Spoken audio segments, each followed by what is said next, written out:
Madame, Monsieur, bonsoir, bienvenue à cet épisode de Questions d'actu spécial Atlantic Dialogues qui en sont à leur 12e édition organisée par le think tank marocain Policy Center for the New South. C'est un peu un lieu de rencontre, de débat, de discussion autour de sujets d'actualité liés notamment à cet Atlantique, à ce sud nouveau, ce sud global. Alors, cette 12e édition coïncide aussi avec une visite au Maroc du chef de la diplomatie espagnole. Donc, nous profitons de la présence d'experts de renom, mais aussi de diplomates chevronnés pour leur poser des questions qui sont relatives à l'actualité. Et l'actualité aujourd'hui, ce sont ces relations maroco-espagnoles qui sont au beau fixe et avec des ambitions encore d'approfondir ce partenariat stratégique entre ces deux voisins et ces deux partenaires historiques. J'ai le plaisir aujourd'hui de recevoir l'ancienne chef de la diplomatie espagnole, Madame Ana Palacio. Bonsoir et merci de répondre à nos questions. Et à votre aise, c'est moi qui vous remercie. C'est un grand honneur et à votre disposition pour voir en quoi tout ce que nous pouvons faire ensemble. Exact. Et justement, nous allons arriver à cette question. Mais avant, alors, vous avez été chef de la diplomatie de 2002 à 2004 de l'Espagne. Et là, nous voyons que M. Alvarez, pour son premier déplacement suite à sa reconduction ou à la reconduction du gouvernement Sanchez, c'est le Maroc qu'il choisit. La symbolique, vous, pour la diplomate que vous êtes et pour l'experte que vous êtes en relations internationales. Soyons clairs, le Maroc est le premier destin extérieur normalement aussi du Premier ministre. Les relations avec le Maroc pour l'Espagne sont des relations aussi complexes qu'importantes. Je dirais que c'est la plus importante relation extérieure de l'Espagne. C'est la première, elle prime. Et pourquoi je dis ça? Écoutez, Bruxelles, ce n'est pas notre extérieur, ce n'est pas une relation interne, mais c'est autre chose. Donc, ce n'est pas une surprise que Alvarez, je pense qu'il suit une tradition et je crois que c'est une très bonne décision que de suivre cette tradition. C'est une tradition, mais c'est une tradition multidimensionnelle qui accompagne un peu les évolutions de son ère. Il y a bien sûr la dimension politique, il y a la dimension diplomatique, il y a les autres dimensions sécuritaires, économiques. Par ordre d'importance, quelle est la plus pesante en termes quelle est la plus importante en termes de poids selon vous? Écoutez, si nous parlons de nos sociétés, probablement le mondial de football que nous allons organiser. Non mais soyons clairs, c'est très important. Si vous me permettez l'anecdote, quand nous avons eu le match entre l'Espagne et le Maroc, que le Maroc a gagné, j'étais au Maroc. Oui, c'était pendant la Coupe du Monde et on était aux Atlantic Dialogues. Voilà. Exact. Et en Espagne, et je pense aussi au Maroc, il y en avait ceux qui pensaient qu'est-ce qui va se passer pour celui qui perd. Est-ce qu'il va y avoir... Rien ne s'est passé, tout s'est passé formidablement bien. Et je pense que nous devons, si vous voulez, apprendre que nos sociétés sont beaucoup plus, je dirais, confortables que ce qu'on voit souvent dans les médias ou ce qu'on voit dans des conversations normalement avec des personnalités qui... Moi, je le dis toujours, mais attends... voyons, et maintenant, il faut qu'on organise la finale de la Coupe du Monde. Alors, si vous me dites, d'un point de vue social, moi, je n'y connais rien au football. J'ai fait un crash course de football quand j'ai été nommé précisément ministre des Affaires étrangères, parce que j'ai compris ce que le foot était pour les relations internationales, pour les relations sociales, qui finalement, c'est ce qui compte. Donc voilà. C'est un autre point commun entre les deux communautés, communauté espagnole et communauté marocaine, c'est que nous sommes des nations de football. La communauté portugaise n'échappe pas à la règle. Mais nous sommes très football. Moi, très football. Moi, je dois dire que pour moi, le football, c'est une autre dimension des relations des relations internationales et je me souviens un match de foot que j'ai suivi à Téhéran. Wow. Et ça m'a impressionné d'ailleurs beaucoup. Et ce n'était pas, c'était les Hollandais qui jouaient. Mais si vous voulez aujourd'hui, le foot, moi je vous dis, pour moi c'est quelque chose que j'essaie de m'y attacher. Je n'ai pas un énorme intérêt, mais j'essaie de m'y attacher parce que c'est un révélateur de beaucoup de questions internationales qu'on voit très souvent d'une façon artificieuse à partir de grilles de lecture classiques. Oui, effectivement. Et puis, on le voit aussi, c'est un enjeu, c'est un outil de soft power, indéniablement. Alors, vous avez parlé des intérêts communs. Nous avons, d'Espagne comme le Maroc, ont cet intérêt pour le football, en tout cas en tant que peuple. L'intérêt commun, aujourd'hui, entre ces deux pays, et c'est un peu d'actualité, c'est beaucoup d'actualité même, je dirais, c'est le climat. C'est une question qui vous touche tout particulièrement. Vous revenez de la COP, si mes informations sont bonnes. Quelles sont, selon vous, les ambitions communes pour répondre aux urgences climatiques? Quelle complémentarité entre la stratégie espagnole, qui est très axée aussi sur les énergies vertes, sur les enjeux du changement climatique, quelle complémentarité avec l'ambition, la stratégie marocaine dans ce sens, qui a été précurseur aussi, rappelons-le, grâce à la vision de Sa Majesté le roi Mohamed VI, dans ce sens, dans le sens des énergies renouvelables. Quelle complémentarité à l'appellation? Permettez-moi de faire deux commentaires à propos du Maroc. Le premier, c'est que vraiment, la mise du Maroc sur les énergies renouvelables, à Ouarzazate, ça a été un des premiers vraiment grands parcs solaires. Deuxièmement, et très important pour ce dont nous parlons, c'est la politique africaine du Maroc, qui est une politique du roi Mohamed VI, qui n'était pas présente de cette façon avant.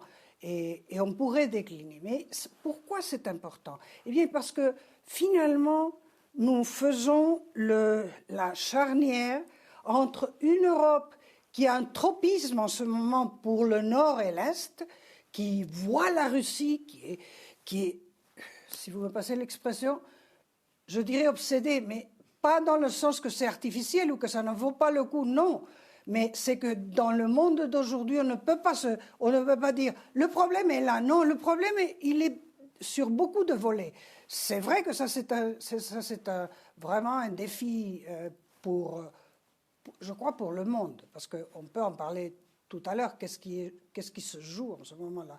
Mais si vous voulez, nous de notre côté, nous avons cette Europe dont l'initiative, l'énergie paraît aller vers le nord et vers l'est. Et nous devons ancrer cette Europe en Méditerranée. Et le Maroc est un partenaire privilégié. Pourquoi? Parce que les défis, qui sont aussi des opportunités, de l'Afrique sont... Enfin, le Maroc est là vraiment... comment on dit? Tapis conducteur? Non, on ne dit pas ça. Fil conducteur. Oui, fil conducteur, si vous ou voulez. Un pont, peut-être. J'allais dire tapis roulant, mais c'est pas roulant. Je veux dire que c'est un connecteur pour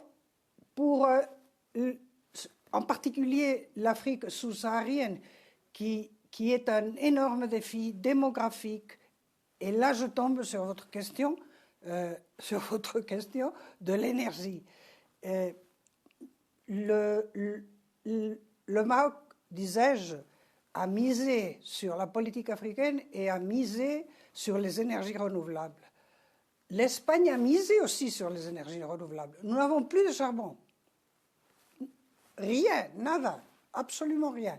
Tandis que, par exemple, l'Allemagne a 33% encore de charbon. Alors, vous qui avez misé sur les renouvelables, qui avez ce rôle de traducteur, de connecteur avec cette Afrique sous-saharienne où il y a encore presque 700 millions de personnes qui n'ont pas accès à l'énergie, à l'électricité. Et nous, de notre côté, nous devons tirer cet intérêt de l'Europe vers la Méditerranée, vers l'Afrique, en disant, écoutez, des défis, et parlons sécurité, je veux finir avec l'énergie, mais parlons sécurité. La bande sous-sahélienne, que vous connaissez très bien, présente des défis sécuritaires qui ne sont pas uniquement l'immigration. Attention, pas uniquement des défis sécuritaires hard. Plus graves. Voilà, alors, un énorme chantier plein de possibilités, un énorme chantier pour faire quoi finalement? Eh bien, envoyer d'une façon ou d'une autre votre électricité d'origine renouvelable ou à travers hydrogène vert. Parce que finalement, dans votre grand programme de cette mise sur l'énergie verte, vous avez d'abord l'hydrogène vert, les fertilisants verts, le grand défi de la révolution agricole en Afrique, qui est le futur, qui est une de ces grandes opportunités, et qui tout est connecté, parce que ça, c'est connecté avec l'énergie. Mais une partie de cette énergie devrait aller vers l'Allemagne. On a parlé, je dis tout à l'heure, 33%. L'Allemagne est en ce moment,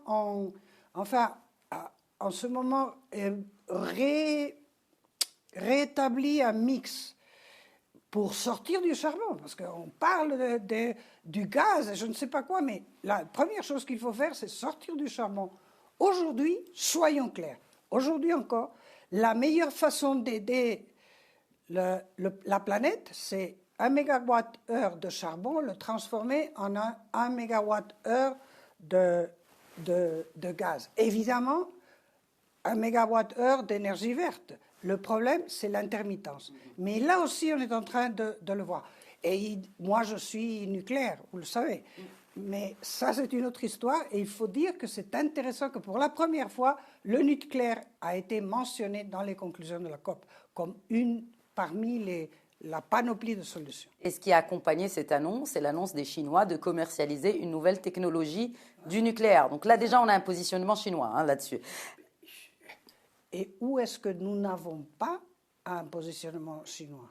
C'est vrai, dans les énergies renouvelables, il y a des secteurs entiers où la Chine est à 90 ou à 95% du marché mondial. Dans les terres rares, eh bien, certaines d'entre elles, ils sont à 100%.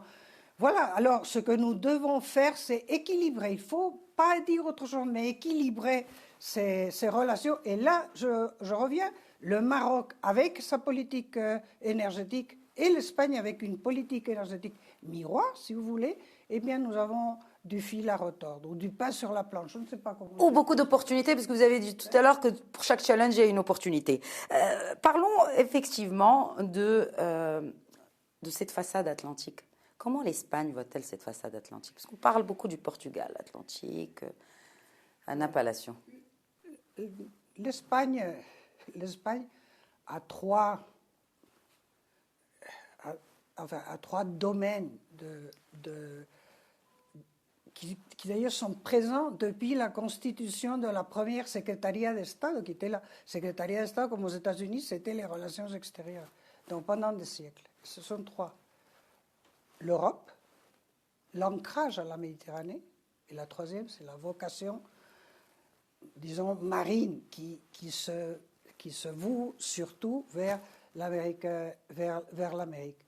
Et là, enfin, permettez-moi de faire un commentaire sur les Atlantic Dialogues. Pour moi, c'est une énorme satisfaction, parce que j'étais présente. Maintenant, on ne peut pas dire ça, parce que ça vous met l'âge. Mais j'étais présente à la première session. Et là, c'était une session visionnaire. Nous sommes à la 12e session, vous l'avez rappelé. Lors de la première session, l'idée qu'on avait des relations transatlantiques, c'était une relation entre les États-Unis et l'Europe, même pas le Canada, c'était États-Unis et l'Union européenne. Basta, voilà, c'était ce qui était. Et Atlantic Dialogues, depuis le début, a pris cette bannière que l'Atlantique devait être conçu comme grand bassin et que les relations triangulaires et bilatérales sud-sud devaient être constructives et devaient être mises au même niveau. Ne disons pas au-dessus, au-dessous, mais au même niveau que les autres. Et voilà ce que l'Atlantic Council, maintenant, vous dites ça, vous dites bien sûr, mais quand l'Atlantic Dialogue a commencé, ce n'était pas le cas. Est-ce que l'Union européenne aujourd'hui, on a là cette perception-là que l'Union européenne est un peu divisée. Elle a été divisée un peu pendant la guerre en Ukraine. Certes, elle a un peu réussi à réunir cette Europe, même si elle a montré quelques divisions. On voit encore aujourd'hui, par rapport à ce qui se passe au Proche-Orient, de nouvelles divisions en Europe. Est-ce qu'aujourd'hui, l'Union européenne n'est pas en train de passer par une période de turbulence, Anna Palacios? Écoutez, attendons de voir comment finit le Conseil européen qui se tient en ce moment. Et là, je souligne l'importance que le ministre des Affaires étrangères d'Espagne soit à Rabat au lieu d'être à Bruxelles, où c'est le dernier Conseil européen de la présidence espagnole, c'est le Conseil européen qui va voir la révision des perspectives financières et aussi l'élargissement. L'élargissement, c'est un grand défi. Et donc, attendons voir comment ça finit. Moi, sur ce que vous avez dit, permettez-moi d'être en désaccord sur un point. Moi, j'étais surprise par l'unité européenne sur l'Ukraine. Vous savez... Malgré quelques tensions au début, on n'était pas d'accord, mais finalement, effectivement, il y a eu consensus. Vous avez raison, il y a eu des voix discordantes. Mais quand on s'est mis autour de la table, il y a eu unanimité du Conseil. Ce qui n'est, pour moi, je n'aurais pas misé 1 euro ou 1 dirham. Je ne l'aurais pas parce qu'en Espagne, on n'a pas une culture. Notre culture sur la Russie, c'est à peu près Dr Zhivago, et pas le livre, le film, à peu près. Donc, je pense que l'Union européenne fait d'énormes efforts.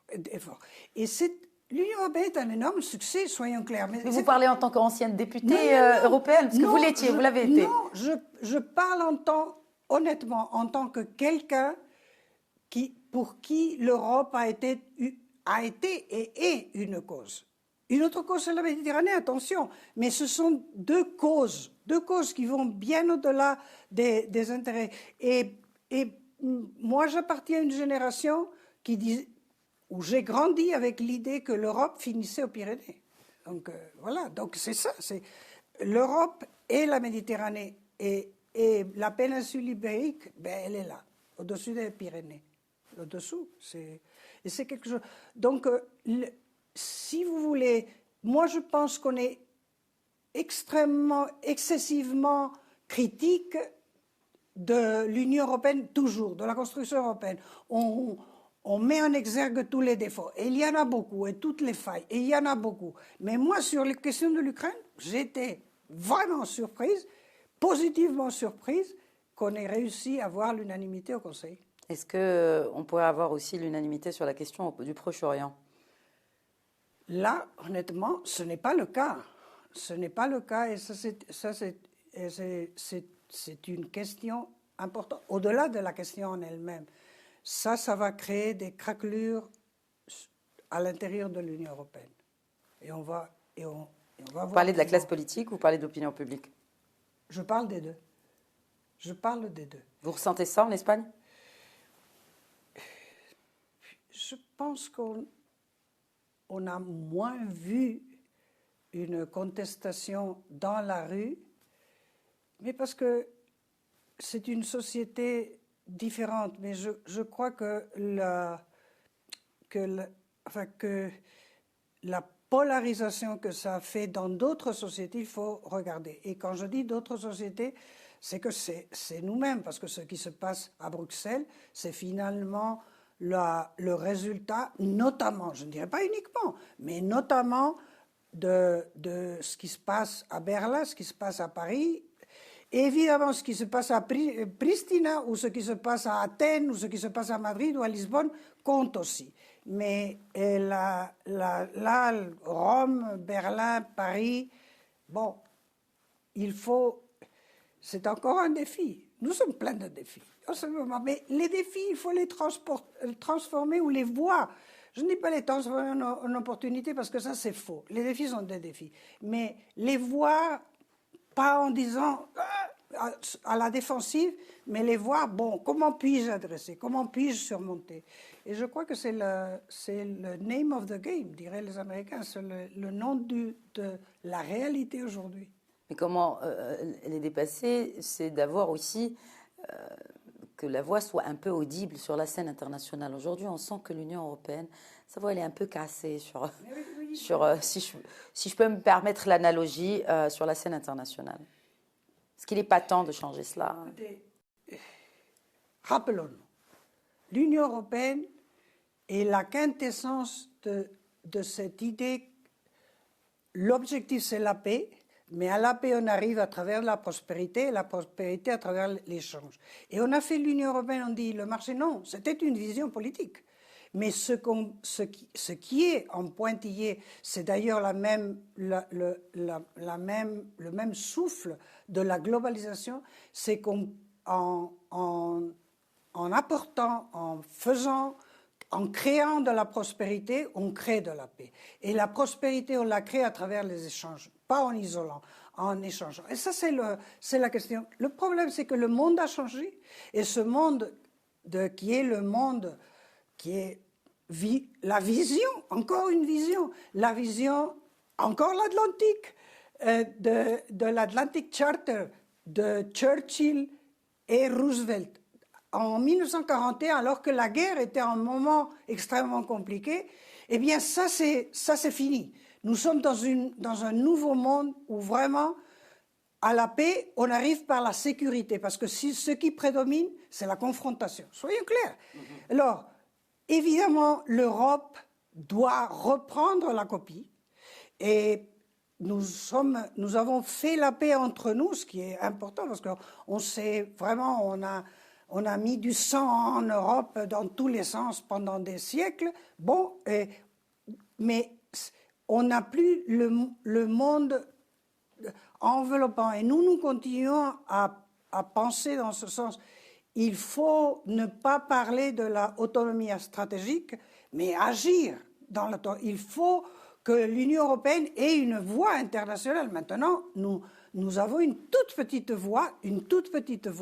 Mais ça, il faudrait... C'est-à-dire, quand on a créé la communauté du charbon et de l'acier, il fallait vraiment une générosité, une vision de futur pour que des sociétés qui avaient tué le frère, le père, la sœur, se disent ensemble, bon, eh bien, c'est fini, on passe à une autre... Maintenant, à mon avis, nous sommes à un moment qui demande une attitude refondationnelle. Voilà. Oui, de refonte en tout cas de cette institution. Mais alors, je voudrais juste terminer par votre réflexion sur Henry Kissinger qui a disparu il y a peu, ce grand nom de la diplomatie, n'est-ce pas?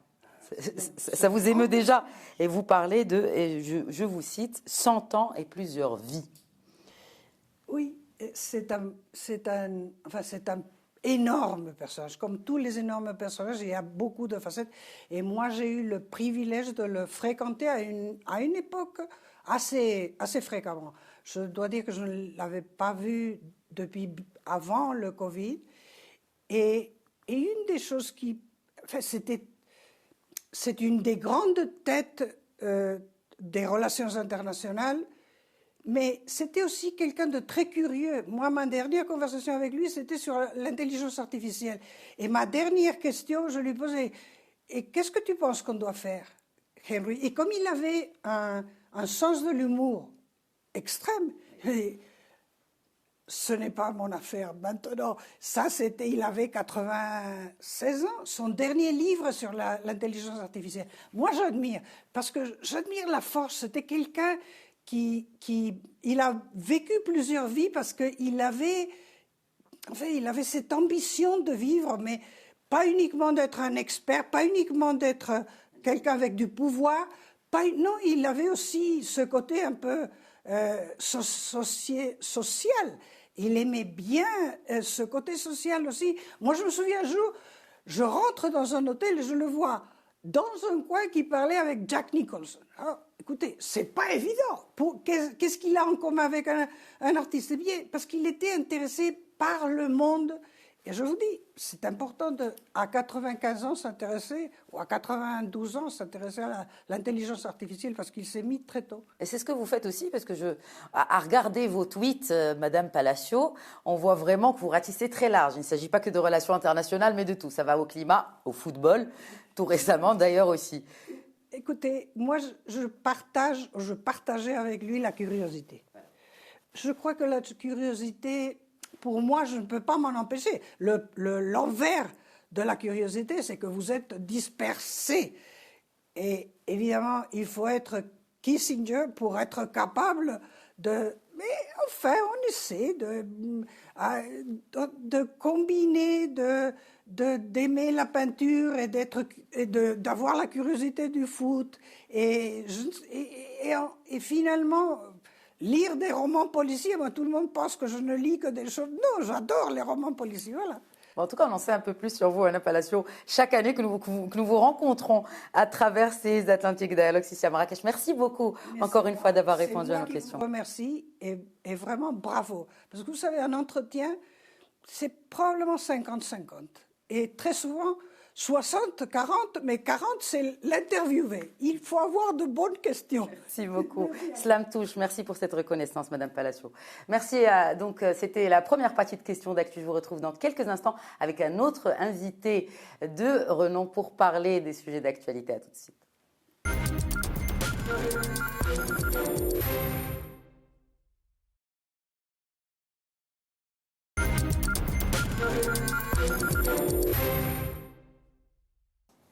Bienvenue à nouveau à ceux qui nous rejoignent. Vous regardez Questions d'actu consacrée à la 12e édition des Atlantic Dialogues organisée par le Policy Center for the New South ici à Marrakech. Il est question de cet Atlantique élargi. Il est aussi question, n'oublions pas, cet espace euro-méditerranéen et bien évidemment ses ramifications africaines. J'ai le plaisir de recevoir aujourd'hui M. Senan Florença, président exécutif de l'Institut européen de la Méditerranée. Bonsoir M. Florença et merci de répondre aux questions de Média TV. Merci, bonsoir à tout le monde. Alors, la question d'actualité, et qui coïncide avec ces Atlantic Dialogues, c'est la visite du chef de la diplomatie espagnole. Vous qui connaissez très bien les relations espagnoles depuis quelque temps déjà, comment décririez-vous aujourd'hui l'état des relations entre les deux pays ?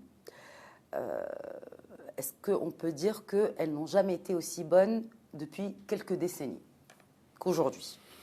Oui, je pense qu'effectivement, d'abord c'est vrai, je suis la relation entre le Maroc et l'Espagne. Je me souviens, la première chose que j'ai faite comme diplomate, ça fait déjà 43 ans, c'était écrire un premier brouillon pour le discours, le toast du président du gouvernement Adolfo Suárez quand il est venu au Maroc à sa visite officielle. Ça, c'était 98 ou 19, 1999. Et après ce moment-là, parce que c'était mon premier rôle, quand je suis arrivé tout jeune diplomate au cabinet du Premier ministre, on m'a demandé, il y a cette visite, préparez s'il vous plaît un brouillon. Ils n'ont pas tellement suivi, mais enfin, c'était pour gagner de l'intérêt. En fait, oui, ils ont suivi, c'était à ma surprise, comme jeune diplomate. En fait, le ministre Alvarez, je pense que c'est une visite importante. C'est une visite importante parce que c'est un pays qui est important pour l'Espagne et c'est des relations qui sont importantes pour l'Espagne, comme je pense que pour le Maroc, pour nos amis marocains. Et donc le ministre ne fait que suivre une tradition qui s'était déjà établie depuis oui, quelques décennies, que la première visite comme ministre espagnol à l'extérieur soit faite au Maroc. Alors non, on vient d'inaugurer une nouvelle législature. Il y a eu des élections générales en Espagne, il y a un nouveau gouvernement. Et dans sa première visite bilatérale, c'est au Maroc. Et je pense que c'est une manière de... Les bonnes relations ne suffit pas seulement de penser qu'on les a, il faut les soigner. C'est comme les mariages, il faut s'occuper à chaque jour. L'amour, c'est quelque chose qui se fait chaque jour, non? Alors les bonnes relations doivent se soigner, s'entretenir, et je pense que nous en sommes là à un moment effectivement très positif des relations entre les deux pays. Et donc c'est normal que sa première visite bilatérale soit faite au Maroc. Alors, vous avez donc parlé de cette connaissance que vous avez des relations maroco-espagnoles. Moi, je voudrais peut-être aussi creuser avec vous sur votre connaissance du Maroc aujourd'hui, l'évolution du Maroc vis-à-vis de l'Espagne, vis-à-vis de l'Afrique, vis-à-vis de ce pourtour méditerranéen. Écoutez... Et aujourd'hui, l'Atlantique. Et aujourd'hui, l'Atlantique. Oui, je pense que c'est une... Oui, on va attaquer le sujet par ce biais-là. Parce que, bon, c'est une évidence, les bonnes relations entre l'Espagne et le Maroc, ces deux pays frères qui sont à côté, évidemment. Avec quelquefois entre voisins, il peut y avoir quelques moments de tension. Dans toute famille, il y a des moments plus heureux que d'autres. Hein. Mais disons, la famille finalement survit et les parents restent toujours les mêmes, les voisins restent toujours les mêmes, et la famille continue de faire des choses, non? Mais en effet, bon, l'évolution du Maroc, mais c'est évident. J'étais venu ici pendant cette époque-là, à la fin des années 80, à Marrakech. Et donc, je fais un petit parcours dans le pays. Et donc, nous savons tous, ceux qui avons un certain âge, disons-le comme ça, la vision de ce que c'était le Maroc à l'époque et ce que le Maroc aujourd'hui. Bon, il est évident, le progrès du pays. Hein, il n'y a pas de possible comparaison, non? Et je pense que, bon, ça c'est positif, évidemment, pour le Maroc et les Marocains. Mais c'est extrêmement positif aussi pour tous les voisins, pour l'Espagne. C'est pourquoi nous nous sommes toujours efforcés à avoir les meilleures relations, parce que nous avons toujours l'idée que nous devions lutter en Europe pour qu'il y ait une grande politique européenne en faveur des pays du sud de la Méditerranée, en premier lieu le Maroc, parce que c'était de notre intérêt national espagnol, tout d'abord. Hein, parce que, alors, et que, disons, la meilleure manière d'aider à ce que nos voisins évoluent de la manière la plus positive que possible dans son développement économique, social, etc., c'était non seulement d'avoir nos meilleures relations directes Espagne-Maroc, mais de faire en sorte qu'il y ait une grande politique européenne qui vienne nous aider en faveur du développement économique, social, etc., des pays du sud de la Méditerranée, et en premier lieu, notre premier cousin de l'autre côté, ou frère de l'autre côté, qui est le Maroc. Et vous me parlez de ce biais, disons, atlantique, et je pense que ça c'est quelque chose d'extrêmement intéressant, que le Maroc est en train de montrer aux Européens. C'est-à-dire, le Maroc a donné une priorité extraordinaire, je trouve, et positive à ses relations avec le reste de l'Afrique, et que c'est à travers ça que les Européens sont en train de voir ces possibles relations avec le reste de l'Afrique d'une manière tout à fait différente de ce qu'a été l'héritage de l'époque coloniale, etc. Non? Et donc, bon, c'est l'article par lequel j'ai contribué dans l'édition de cette année, To the Atlantic Currents. Je pense qu'il faut qu'il y ait cette grande, disons, communauté euro-méditerranéenne africaine. Hein?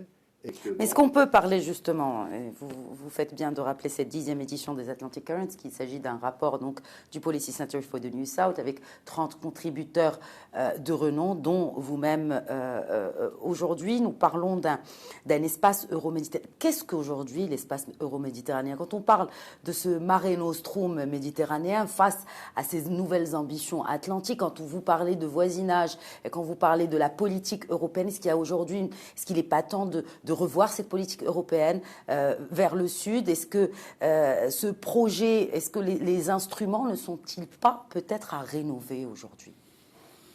Les instruments sont toujours à rénover. Il faut les rénover à chaque jour et on essaye de le faire. Des fois, peut-être avec plus de succès que d'autres. Et je pense que là, bon, par exemple, cette idée de ce qu'on a appelé à l'époque le processus de Barcelone, parce que c'était l'idée originaire, en principe, de l'Espagne, de faire. C'est-à-dire, quand l'Espagne est entrée dans l'Union européenne, nous avons apporté, entre autres choses, mais le plus important, c'était une nouvelle vision de l'Europe vers l'Amérique latine et vers la Méditerranée et le monde arabe. Hein. Et c'est comme ça que nous nous sommes battus pour qu'il y ait une grande politique de l'Europe vers la Méditerranée, ensemble avec nos partenaires méditerranéens en Europe, la France, l'Italie, etc. Non? Et puis, ça s'est lancé comme un grand projet en 1995 à la conférence de Barcelone, qui a donné lieu à ce processus de Barcelone, qui a été rénové, comme vous le demandez, en 2004, en y ajoutant la politique européenne de voisinage, et puis encore en 2008, à la proposition notamment française, l'Union pour la Méditerranée, qui a son secrétariat général établi à Barcelone. Alors donc, on s'est efforcé à le rénover.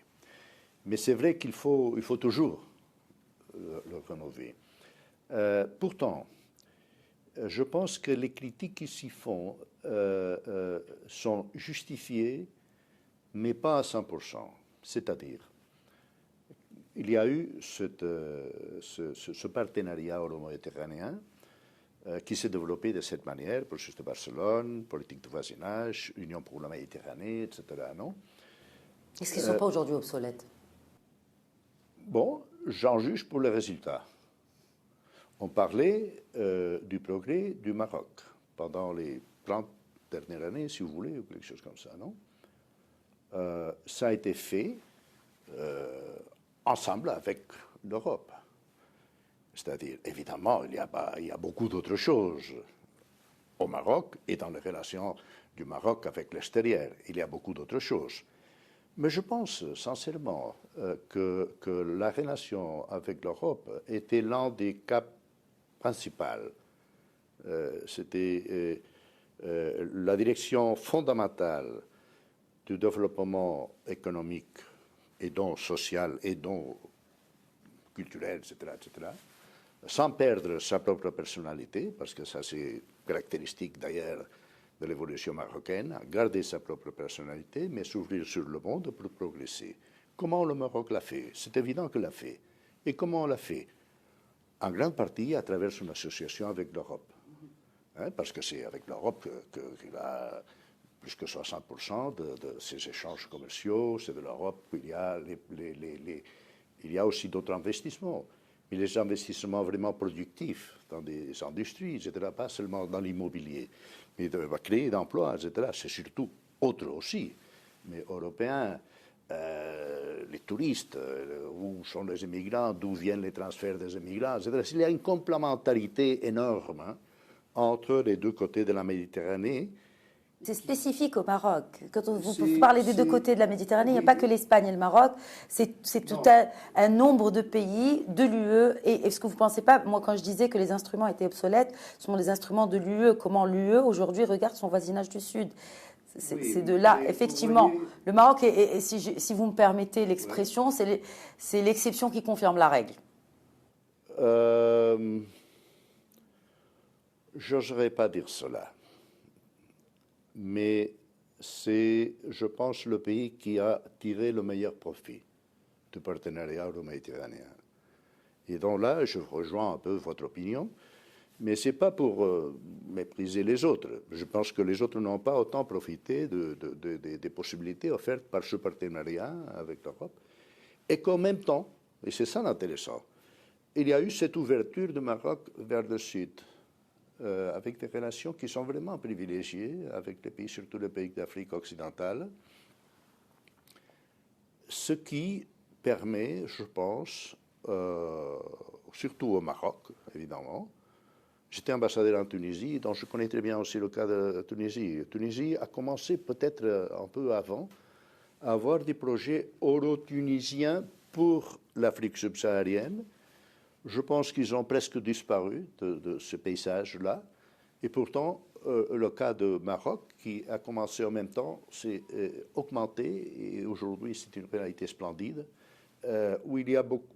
C'est-à-dire, quand je dis que les pays méditerranéens sont un pont entre l'Europe et l'Afrique, c'est vrai que le Maroc est celui qui est peut-être pas le mieux placé, d'autres sont aussi bien placés, mais qui a tiré le meilleur profit de cette position unique de point d'inflexion et d'échange entre Europe et Afrique. Et je pense que c'est positif pour le Maroc et donc c'est positif pour les voisins du Maroc comme l'Espagne. Monsieur Florenza, donc nous sommes dans un monde qui évolue tellement vite, qui change. L'Europe, l'Union européenne. D'abord, est-ce que, après, avec, bien sûr, il y a une guerre aux portes de l'Europe, il y a une guerre au Proche-Orient. D'abord, est-ce qu'il y a une voie européenne, une et unique? Bon, moi je suis économiste à l'origine. Avant de devenir diplomate, j'étais professeur d'économie internationale. Et on dit normalement que quand vous avez deux économistes dans la même salle, vous avez minimum 3 ou 4 opinions différentes, même qu'ils soient seulement deux. Oui. Hein. En Europe, il se passe un peu pareil, hein, comme dans toutes les familles d'ailleurs. Il y a différentes voix, il y a différentes opinions, non? Et disons que, aussi que le processus de construction de l'Europe est toujours en chemin, pas terminé. Alors donc, disons que les différents pays, de par leur tradition historique, de par leur conditionnement géographique, de par la mentalité de ces citoyens, etc., non, ont des sentiments, ce qui est le plus important, ou ont des opinions, ou ont même des intérêts parfois qui ne sont pas identiques. Et donc, ça se reflète dans des opinions différentes, dans l'opinion publique, et donc qui influent auprès de ces gouvernements. Hein. Et donc, c'est normal qu'il y ait. L'important, c'est qu'il y ait ce processus de construction européenne qui permette d'avoir une action plus effective. Est-ce qu'elle est effective aujourd'hui, l'action européenne sur le plan international? Est-ce qu'il y a. On a une UE, une Union européenne divisée sur la question du Proche-Orient, par exemple, aujourd'hui. L'opinion publique n'est pas divisée sur le Proche-Orient, par exemple, au Maroc même. Je ne parle pas d'opinion publique, je parle de dirigeants. C'est-à-dire que je parle aujourd'hui de pays européens au sein de cette union qu'est l'Union européenne qui ne sont pas d'accord, qui sont à l'opposé même vis-à-vis de ce qui se passe à Gaza. Oui, évidemment, heureusement. Heureusement, il y a des opinions différentes. Il y a, oui. Parce que c'est très douloureux ce qui se passe maintenant. Et je peux imaginer que les différentes communautés. Bon, en Espagne, comme vous le savez, la communauté juive, je connais, j'ai quelques amis, c'est une communauté, si vous voulez, qualitativement importante, mais pas tellement quantitativement. Mais pour le pays qui est, par exemple, la France, où j'ai fait partie de mes études, je connais bien, il y a une communauté juive très importante. Pourtant, il y a une communauté de population d'origine des pays arabes encore plus importante. Le déchirement que la situation actuelle provoque chez les différentes sensibilités, c'est extraordinaire, non? Alors donc ça a un reflet, même sur les institutions, mais c'est inévitable. C'est inévitable et je dirais même à éviter d'essayer de l'empêcher, parce que c'est normal que les gens puissent s'exprimer. Et bon, d'ailleurs, on ne voit pas comment on pourra se sortir de cette situation parce qu'elle est devenue extrêmement grave sur le terrain. Et les gens voient chaque soir à la télévision ce qui se passe à Gaza. Et donc, on voit par exemple les confrontations que ça donne lieu, par exemple, au sein des universités aux États-Unis. Et dans la classe politique européenne. La classe politique européenne, oui. C'est-à-dire que la classe politique européenne est aujourd'hui, peut-être que je me reformule ma question, elle est divisée vis-à-vis de cette question. Qu'est-ce qui ferait renforcer la voix de l'Europe sur la scène internationale? Non, est-ce que ce serait normal qu'elle soit uniforme dans une situation aussi divisive que celle qu'il y a aujourd'hui? Est-ce que quelqu'un pourrait dire que l'attaque première de Hamas n'était pas une attaque terroriste? Oui, elle l'était. Le problème que l'on a, c'est l'excès de réaction. C'est-à-dire, personne ne niait que les attaques contre les tours jumelles à New York en 2001 étaient une attaque terroriste. Quand on a écrasé les avions, moi j'ai fait des études aussi à l'Université de New York, et quand je levais de ma table de travail dans la résidence universitaire où j'étais, je levais les yeux, je voyais toujours les tours. Alors pour moi, c'était un impact très fort quand ça s'est passé beaucoup d'années plus tard. Non? Et donc, la réaction des États-Unis. D'abord, il y a eu l'attaque contre le régime des talibans qui accueillait les terroristes, etc. Ça s'était fait avec l'approbation du Conseil de sécurité des Nations Unies. Ils ont une guerre. Moi, je pense qu'il n'y a jamais une guerre légale. Mais disons qu'au sens de la légalité des Nations Unies, c'est une guerre légale. Pourtant, ils ont continué. Et après, ils ont fait l'invasion et l'enracinement du régime en Irak, qui était un désastre. D'abord, illégal, contre. Il n'y avait pas un accord des Nations Unies, de la loi internationale. Et puis, c'était une erreur monumentale qui a été l'origine de tout un cycle de violence, de guerre, non seulement en Afghanistan et en Irak pendant 20 ans. Et des confrontations entre les différentes factions, etc. Non? Mais puis, le reflet à travers tout le monde, cette vague de terrorisme, de confrontation, et finalement, tout ce qui s'est passé dernièrement en Syrie ou même en Libye n'est pas rien à tout ça. Alors donc, je pense qu'aujourd'hui, on a le risque qu'il y ait quelque chose de pareil qui se passe.